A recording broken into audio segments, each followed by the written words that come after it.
want to quickly introduce everyone to Matt Heimlich, wave Matt, Richard Landon, Hi, and everybody. John Daw, aka JD.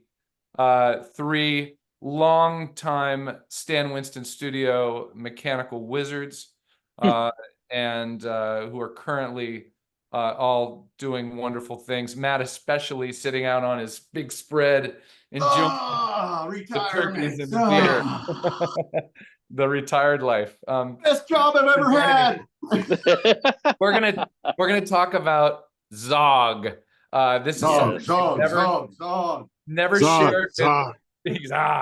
And we're gonna start. I'm gonna show you guys a 2-minute compilation video to remind you. Oh, I love it. Of some of Zog's finer moments, and then we'll get into it. Okay, tell me when you see a little QuickTime video. You see this? Yep. I'm gonna hit play. Here we go. Oh my gosh.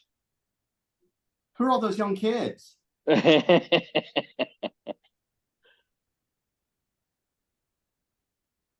Oh. Oh my gosh, yes. I don't think we threw anything away for all those years. We saved everything to smash. Yes, we did. So I have the lineage and the backstory of all this, where I actually brought this to the shop. I was working with another couple of guys at another visual effects place called Introvision in Santa Monica. Gosh, I want to say it was like 1989, and it was a short commercial job, and it was a very short timeline, and we were working all-nighters to try to get this thing built. We were building a miniature backhoe thing, and around us, because they were a model shop, they had done a previous television made-for-TV show about, I think it was a Hawaiian Airlines accident where the top of the airplane ripped off, and then it landed, and luckily a lot of people survived. There was a few that were injured and I think didn't make it. But they had made a slew of these miniatures, these airplanes, and all this miniature passengers on this airplane. And in my 2 o'clock in the morning haze, and we were all just burnt. We just wanted to get this thing because the shot was literally the next morning.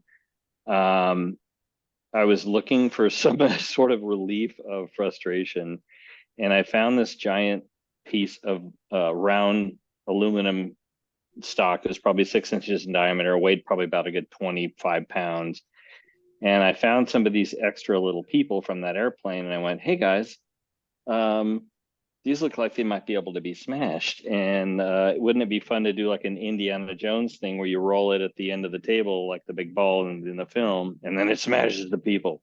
And I said, "And this thing, it's the god of percussive maintenance." It's the god of Zog. We were going to Zog things. And so later, starting to work at Stan's, building a lot of eye mechanisms and things, knowing that I was doing really intricate, tiny stuff, people kept bringing me their Walkman to fix. And most of the time I could usually unclog the rollers and get the knots out of the tape, but they would lose a cassette tape. But occasionally it was just so far gone, I'm like, yeah, I don't know, I think you might just have to throw this away. Or wait a minute, how frustrated are you with this thing? It was, I think, may have been Johnny Calpin or somebody else in there going like, "Well, I don't know, I'm just going to toss it." And I go, "I have a different idea." And I said, "There's a big blue X on the ground at the end of my table, and I have this giant 20-pound block or 30-pound block of steel or round stock, and why don't you place that thing down there?" And so we would roll it and watch it slowly roll over, and then bam-o, and it would just, everybody would cheer. So Richard was intrigued by that, and then we both, and then Matt came along, and then we all just started going like, well, what's the next step? What's the next step? We've got to outdo that. I think Matt Heimlich then added the acetone spray. Oh yeah, the and fire the trail. streaks. The flaming zogs. Oh my gosh. Fire streaks, because that's how you make them more exciting. Yep. Yes. Yeah, we would do so at the end of the day, people were starting to leave the shop around 5 o'clock, 5:30. And typically during the day, I was so busy, I would tell people, I go, tell you what, I can't do this right now. We're super busy. We're slammed for a deadline on Jurassic or, Lost World or whatever. I just said, tell you what, hit me up at the end of the day when everybody's leaving, and then we'll zog the stuff. So sometimes I'd end up with like a pile of stuff on my desk or on the side of my desk, like either a couple of Walkman, it was a CD player eventually, and then it eventually became like a boombox or whatever. And then people started bringing in like small computer monitors, giant TVs, giant TVs. Yeah. At one point, I remember, Maddie, us like bringing the forklift in, and it could have been Richard too. All three of us were colleagues in these crimes. I think we bring in the forklift, we raised the forks way up and hung like a cable with the Zog on it, like we saw in that video. But we did like a swinging Zog. Yeah. Swinging Zog is how we killed the Casper the Friendly Ghost. Yes. Clay sculpture. Yes. And I remember dropping it off like a 12-foot ladder, and oh my gosh. It was the best way to get rid of any annoying animatronic toy that somebody brought in and drove everybody crazy with. Suddenly it would appear on the middle of the floor in flames and get smashed by Zog. So we'd never have to hear that stupid duck, that Western duck again. Yeah. Or the Toreador bull. I think I remember a Furby or two floating around the shop too. Yeah, that monkey, that gorilla alive head or something that I got from Sharper Image or something. Yes. Yep. Yes. And through that, it helped to let us, as a team, let off some steam and just bring a little bit of joy and fun in the shop during those, stressful weeks. Yeah, it got to by the time we go ahead, Richard. By the time we had done half a dozen of them, we didn't have to like plan ahead or do anything. We would just, after someone said cleanup, pick up the phone and just quietly go Zog.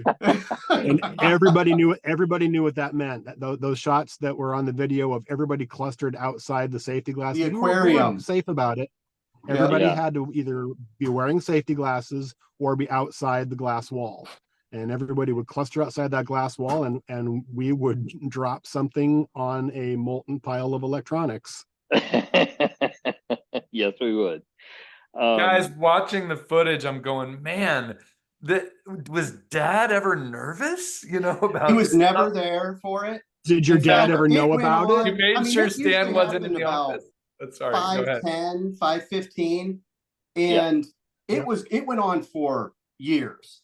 Yeah. But we knew it had gone too far when we looked over one day and everybody's there, and then dun dun dun, who was there, JB? Stan.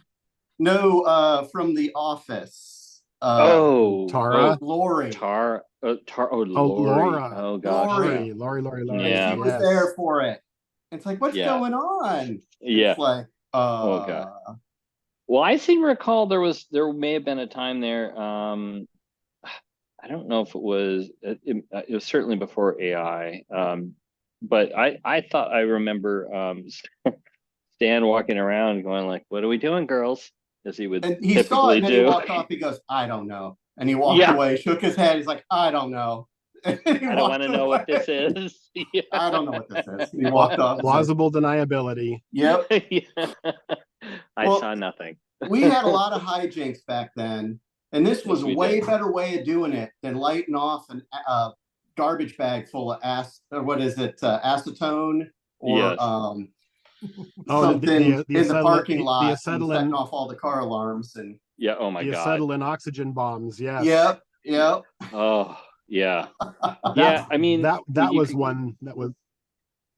you group That broke a together a bunch window. of people. You group together a bunch of people who are incredibly imaginative and creative, and who are mechanical engineers like Matt, or you know, just magicians like Richard, and just brilliant designers, and then just you get us all together and like our imagine and add into the fact that we were like 25 years old and 27, 30 years old, so like our our crazy imaginations were out there, and we were like, man, what can we do? And plus What we can had do all with these amazing 3,000 rubber balls. 3,000 Super Balls. I have so many stories, whether it was bouncing a million rubber balls off of Richard's head by accident. No, he did it to himself. He picked up Yeah. the radio, set it up, and picked the frequency that we had picked and turned it on and triggered it on himself. Yes, many hijinks, and we were Oh my cruel. gosh. We were cruel, and the best thing with all is there was usually a video camera floating around, as you see, Matt, with with the Zog videos, so as to capture all the either the hijinks, the craziness, or the embarrassment of the victim. Yeah, so it was definitely fun times. It was great times. Well, There's one zogging in that video that was a little bit different than the rest too. On Lost World, I had been asked to recreate the big giant foot stepping in the mud, the iconic shot from the first movie. Yeah. And so I built that huge tower with like 3-inch steel pins for the hinges. It was probably rated to lift 10,000 pounds, but then before it was done, they canceled the effect. So it just sat out in the parking lot, and somebody brought in a television that was like a full-sized, like 1970s console television. Yeah. And we said, let's try this. Yeah. That came from up the street one morning. Yeah. The TV did? Okay. Yeah, but it was sitting out one. in front of the apartment complex, and Dave Cabarubius, I think, me and somebody else, we carried it back, and it nearly broke our backs. Yeah, and it was big and it was huge and ungainly, and we set it under the very tip of what would be the slapping point of that giant truss that I had built. And when we finally dropped it and shouted Zog, we all went, where'd the TV go? it powdered vaporized. All of that. It vaporized all the glass, all the electronics, the fake, the melamine wood, everything was just disintegrated and was like driven into all the nooks and crannies. And then we took apart the giant steel structure and threw it all away. Yeah. Yes. Well, guys, I'm so glad we're finally going to share the exploits of Zog with the community.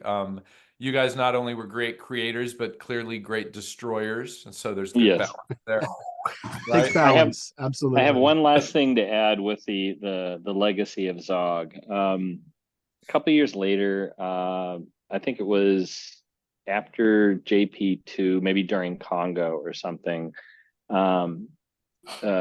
Mike Smithson, who's a dear friend of all of us, and longtime, super makeup artist, obviously, knew your dad very, very well. And he came up to me and he said, "Hey, JD, I had this little side gig during the summer, and I was doing we're doing some artwork for some bubblegum, cards, his Topps bubblegum cards. And it asked me to do some Star Wars, illustrations."